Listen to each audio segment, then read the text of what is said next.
Hello and welcome to Wake and Jake. We're doing a little fantasy baseball today. If you don't know my history, addicted to fantasy baseball in middle school and high school. No joke.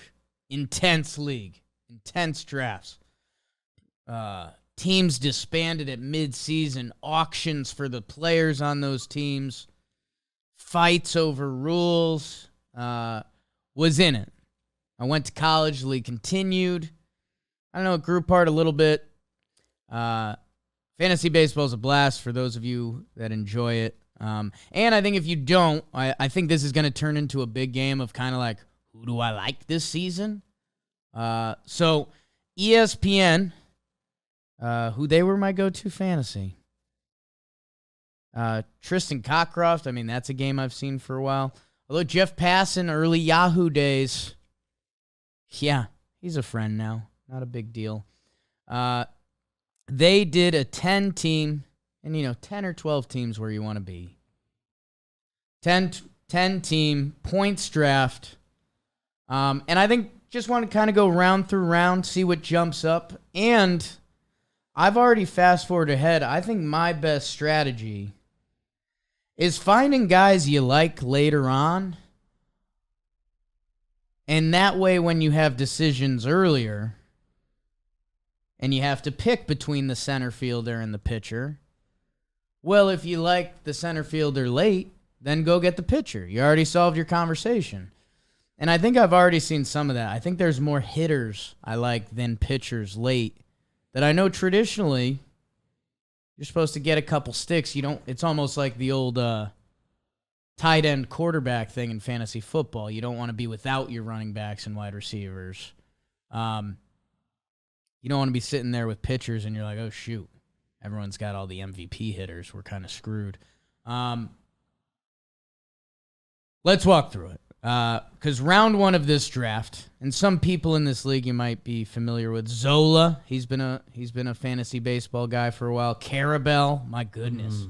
Read a lot of his article. Dave Schoenfield, yep. Derek Carty, sure. Newer to the game, but in it. Who else we got? Jim McCormick, not familiar. James Best, that's been throwing us off because each pick has Best next to it. Yeah. On the article we're referencing here. I don't want to say rude, but the guy who made the pick is following it, but all of his say Best. So round one, Shohei, Soto, Jose Ramirez, Aaron Judge, Vladito, Freddie Freeman, Gareth Cole, Corbin Burns, Mookie Betts, and Max Scherzer. So what do we see here? Shohei, yeah, 2 players, 1 player. It looks like they finally figured that out. Soto, I guess that's interesting to me. I think everyone doesn't think Soto was who he was last year. But coming off of what Judgy did last year, and I think Vladito's prime, and still being in a new division, Soto's going to be good. I guess in my head, he's not that guy. Well, excuse me. He's very much that guy. Last year he was not. Yeah, he just wasn't. I'm surprised to see him second off the board. That, Juan Soto's not going to get you stolen bases or anything. Like he's, obviously power, batting average, on base percentage, everything except stolen bases. He does at one of the highest levels you could possibly do. So I get it, but I guess that was a little surprise for me. I thought it was interesting to see Freddie Freeman and Mookie Betts. God damn it, Best being in this draft. I kind of like the end of the first round, man. If you can pencil in Vlad, Freddie, Mookie, if Judge slips, which I don't think he's gonna. I think people want the home run king on their team. But that end of the first round, Freddie Freeman had a case for MVP last year. It just happened so late, and everyone was already in on the Cardinals. Freddie Freeman's numbers are not that far away from Paulie G's. He's got him in WAR and OPS, but in both of their cases, those dudes play. So if you're erring on the side of health, I think they both turned in a lot of full seasons. Freddie Freeman led the National League in runs, hits, doubles, and on-base percentage. Did you know that? He finished 4th in MVP last year. By the way, his first year in a new division, an excuse I just gave to Juan Soto, didn't really matter for Frederick.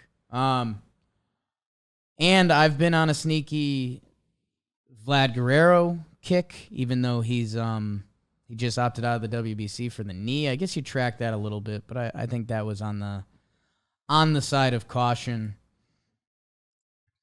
Am I surprised Cole's like a first-round fantasy guy? He's heavy strikeout and gives innings, so... And he's just going to be good. He's not going to be bad. Yeah, he's not going to be I guess a the bad ERA pitcher. just, he has some duds. Yeah, I think Every pitcher kind of does, but... I think this is a representation of his strikeout numbers. Yeah, because, it's Burns, Scherzer, Alcantara. They're all there. Alcantara starts off the next round. Machado, Yordan Alvarez, Trey Turner, Bieber, DeGrom, Tucker, Nola, Verlander, Olsen. Part of me likes the second round nearly as much. Sandy's there. Yordan, who has outfielder eligibility. I don't get why he wasn't a first-round pick. And kind of same with Trey Turner. I thought Trey Turner was like the guy in fantasy. I know he had a down year last year, but he was missing the East Coast. He's actually returning to a division he's familiar with. I know, new team. Hitters Park in Philly. Yordan and Trey Turner, that feels off to me. Trey Turner's been a first-round guy for years. And Yordan was a big shift guy. Yordan's still really young. Yordan won the World Series. Yordan, did he? I don't think he one dotted, right? Oh, he did. Yordan did one dot last year. OPS. Whoops. 306, 406, 1.019. He was third in the MVP voting. He's 25 years old. Why is Yordan Alvarez in the second round?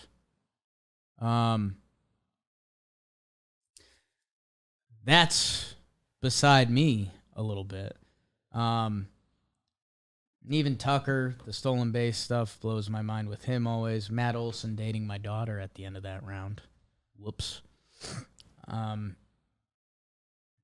Little surprised at just how many starting pitcher names are ahead of Verlander. Another year removed from the TJ. Right. He's only going to give you more innings than he already did where he won Cy Young. You'd assume he's feeling better coming into this Particularly, and specifically what caught my eye was guy on his team right now in Max Scherzer, as well as DeGrom being ahead of him. Just those guys last couple years have been short on innings.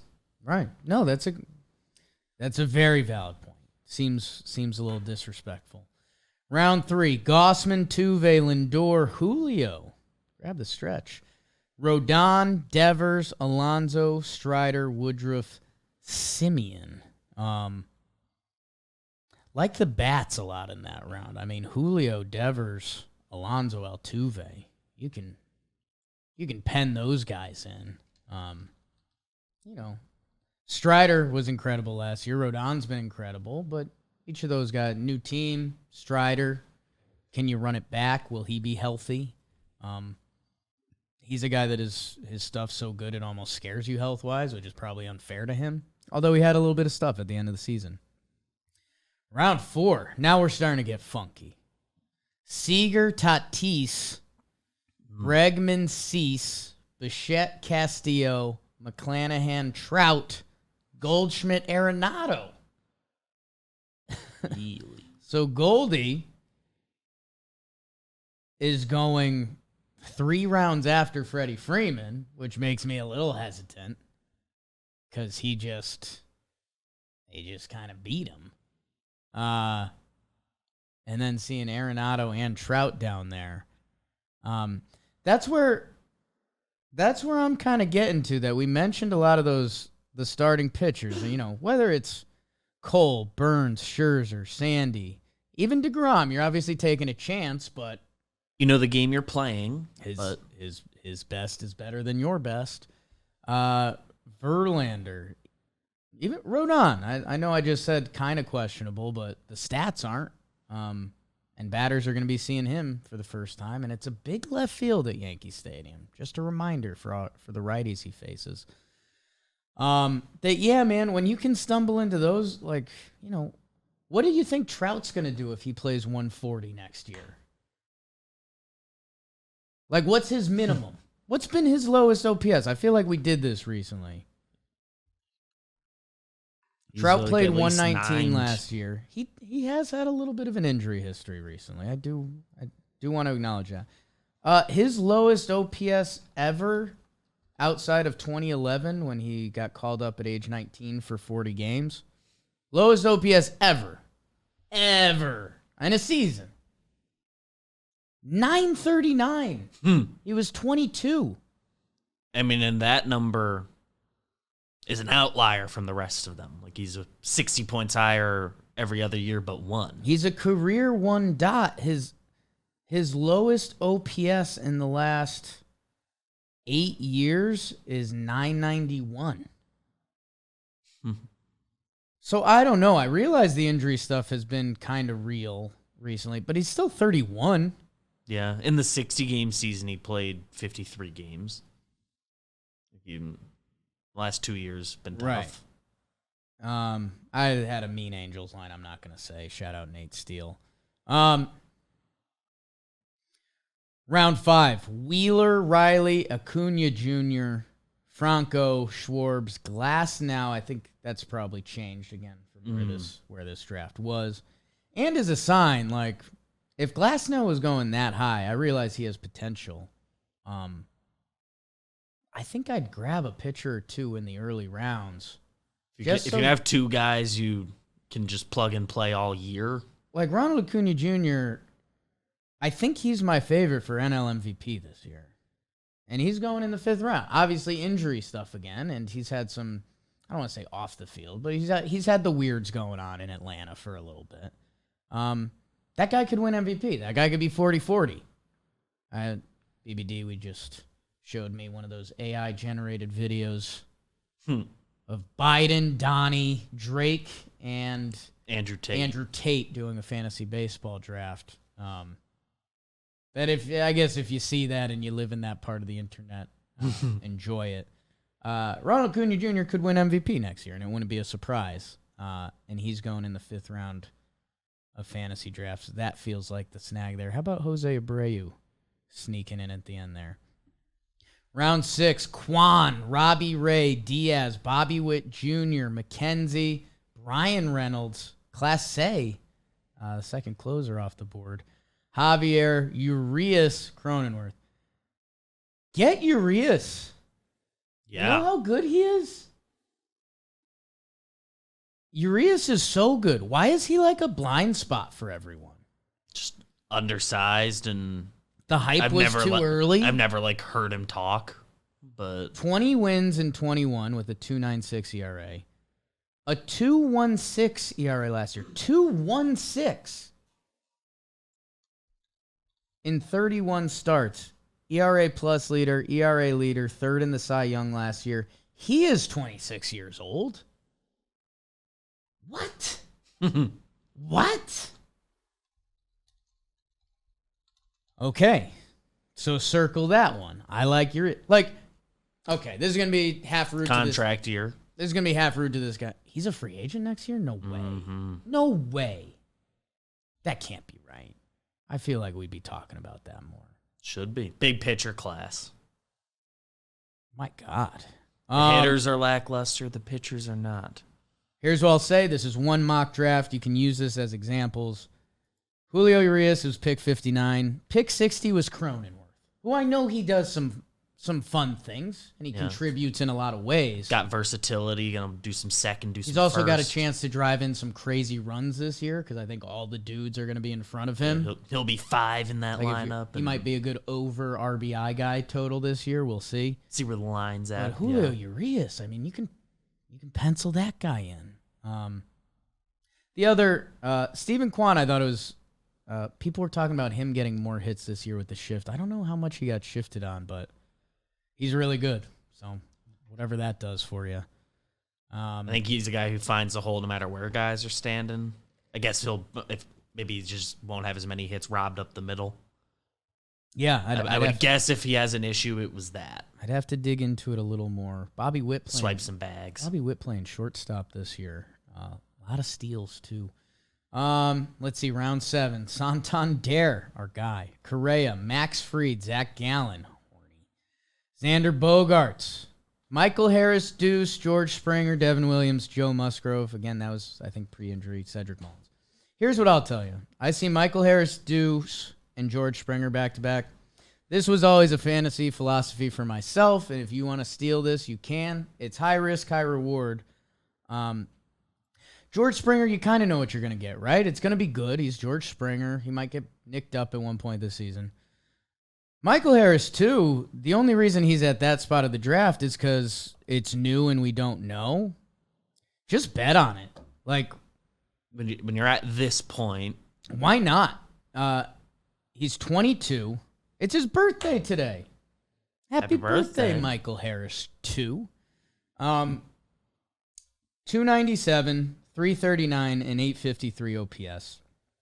19 homers, 20 steals, and 114 games. Why not bet on that? Like, George Springer is ranked where he's ranked because we know George Springer. If Michael Harris, too, is this guy or better, I think he's a much higher draft pick. So why not? Like, it's fantasy baseball. Take a chance. And I've got a couple more of those guys later on in this draft. Do I like anyone else in that round? Keep it moving. Man, round 8, Gunnar Henderson. Do you believe? Oof. Somebody does. That was a best pick, Avi. The only other one in the previous round, just Max Fried, kind of same conversation we have around Urias. He was second Cy Young last year. Clockwork. Same conversation. Clockwork.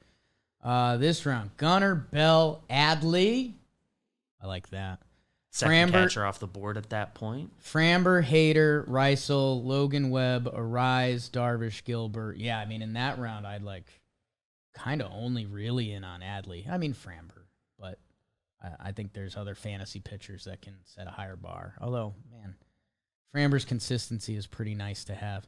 Man, things are really starting to change. Round 9, Yoshi, Corbin Carroll, Dansby, Pasquantino. Our guy. Who he's the best. I don't know if any of you guys follow him on social media. MLB posted like MLB guys in their WBC jerseys, and it's like Ohtani, it was like Trout, it was like Bogarts, and then it was Pasquantino because he's like Italy. And he posted like very genuinely, he's like, I can't believe I'm on Instagram with Shohei and these other guys. Like, he's a dude. Yeah. His Twitter's just like normal dude. God, he went to like every Jets game this year just because he like can. Like, I almost separately right before we got started here, just when we were bopping around with the amp crowd, like I was like, oh wait, I love Pasquantino. He's awesome. He thinks Chris Rose is cool. Yandy Diaz, Varsho, you're either in or out on that. He's still going to have catcher eligibility this year, so that's always nice. That seems like your play. Nestor, too close to the situation for me. And I guess here's another situation. Brandon Nimmo, Luis Robert. Robert has a chance to be MVP-ish type candidate. He's been hurt, and he's also been bad. Nimmo feels like you know what you're going to get. He's going to be on base. He's going to score a lot. That one's, I guess, closer in my head than I thought. I normally take the potential of Robert, but his baseball reference can also, this is a huge year for him. So you need to decide if you're in or out on that before the year. Real Muto, like that, round 10. Eloy, I love Eloy. I'll never be able to shake him. If he stays healthy, he's going to hit 40 homers. Big Felix Bautista, wow. Kyle Wright for Atlanta, Giolito, Reeser, Hoskins, George Kirby. That's a funny round. A lot of different flavors of ice cream there. That's the top 100. 10 teams, 10 rounds. I'm going to start highlighting some guys that I see in rounds that I might you might want to put in the back of your head, again, if you see maybe some positional battles as you go. Jeff McNeil at 104. That's a guy that's got multiple position eligibility. He just feels like a guy you put in the lineup and you get 2 hits. He's a guy that feels good to have on a fantasy team. Man, in that same round 11, Brandon Lau, who missed a lot of last year, but when he plays, he hits homers.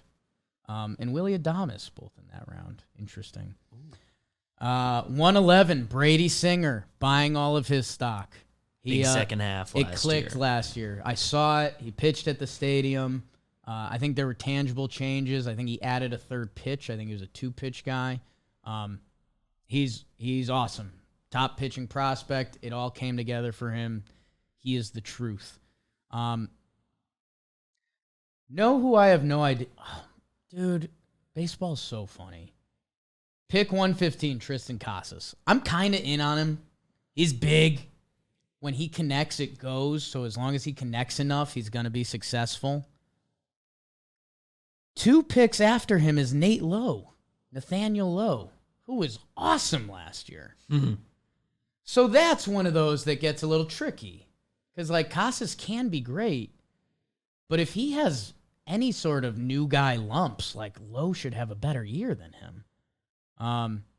That's interesting. Sevy in that round, too. Let's see. Round 13, I see Alejandro Kirk and Muncy back-to-back. You know, that does something for me. Let's start getting into some of the deeper cuts, because I had a couple guys that jumped off the page. Sanga, round 15, why not? That late. Take Find a chance out on with a us. guy. Let's see. Should at least get a couple strikeouts, right? Also, so Adolis Garcia's in that round, who I think he's just good. Round 16. This one is kind of crazy to me, and it's a big pivot from the world of fantasy I used to live in. Byron Buxton, 156. Here's the deal. I'd take him. You know he's going to get hurt, but when he plays, he's going to be awesome. So if it's a serious injury and you got to cut him, oh well. If you have to put him on the IL, depending what your league's rules are for a little bit, like you already know, just have like a bench outfielder. But when he plays, this is the same round as the pick after him is Jose Miranda, teammate. Slightly rude. I mean, AJ Minter. And then the next outfielder off the board in this draft was Jesse Winker, who I've loved when we met him, but had as bad a year as he can have last year. It's coming off a bad year, you know? Buxton, every time he plays, he's productive. You're playing a game on how much is he going to play, similar to DeGrom, but... The other one that tell me if I'm too close to this situation, but DJ LeMahieu's in round 17. And if he's in the leadoff spot for the Yankees, which when he was really good last year. He was leading the lead in walks ahead of Aaron Judge, who's having the greatest season ever. People were still walking him ahead of Judge. He had a slow start, and then 2 months he was like, MVP vote level again. And he's got position eligibility. And if he's going to be in front of Judge, Rizzo, Stanton, Volpe, That one jumped out to me. Again, maybe too close to the situation. Tyler Stevenson, if you're looking for a depth catcher, all he's done is hit. He's been hurt. But his stats are silly. And obviously, always too close to the situation. Jack Flaherty, round 19. Buy all the Jack Flaherty. Buy all the Jack Flaherty stock you can. So, Tony Gonsolin's in round 18. Yeah, I mean, Tony G, the punchies don't get there, and a lot of it's on that. But, no, I mean, he's just really good. When you're getting this late. Compare his stat page to other guys, and it'll blow your mind. Happy Catter Day. Vaughn Grisham late, Jazz Chisholm. So, in conclusion, where I've landed, get yourself a couple bona fide starters, because there's hitters late. Like, DJ LeMahieu could have a massive season. Buxton, when he plays for you, yeah, you're going to need someone to sub in for 40 games, but you can find a hot outfielder for 40 games. Like, I would rather have Verlander, Rodon, whoever it is, then spot starting a Jose Quintana and hoping they have a good day against the Reds. And then Tyler Stevenson takes him deep, and he's your catcher. Now you have mixed feelings about the whole thing. Like, sort of all right. Sheesh. I know Jolly's a fantasy guy. I think our guy Foolish is too, so maybe we'll interact more with this. But, let's see. Did they have... Someone asked when Harper was picked. Ooh. Where is he? Oh, God. I did a scroll down the page, and I screwed everything up. I don't believe I see him selected in this. He's listed 251 overall on the big board. Is he out that long? I thought he was coming back like May. That's tough. That's true. And that's you. A couple picks after Tyler Stevenson. So, in conclusion, tell me who you guys think I might have missed. Who you think should be higher or lower. I guess it's kind of who you're in on, right? Or who's good value. That's what a draft is all about. We'll be hearing that as the NFL draft comes and sneaks up. Fantasy baseball is always going to have a very nice spot in my heart. As my one-time roommate in college, Miso Alani, once told me, the heart is like a hotel. And it's got a bunch of different rooms for your love. Fantasy baseball, in my heart, it's got one of the better hotel rooms. I always thought it was a really weird thing, but I stole it from him. Nice guy, Dubai, a lot of money. Mm-hmm. All right. Comment, love, all that stuff.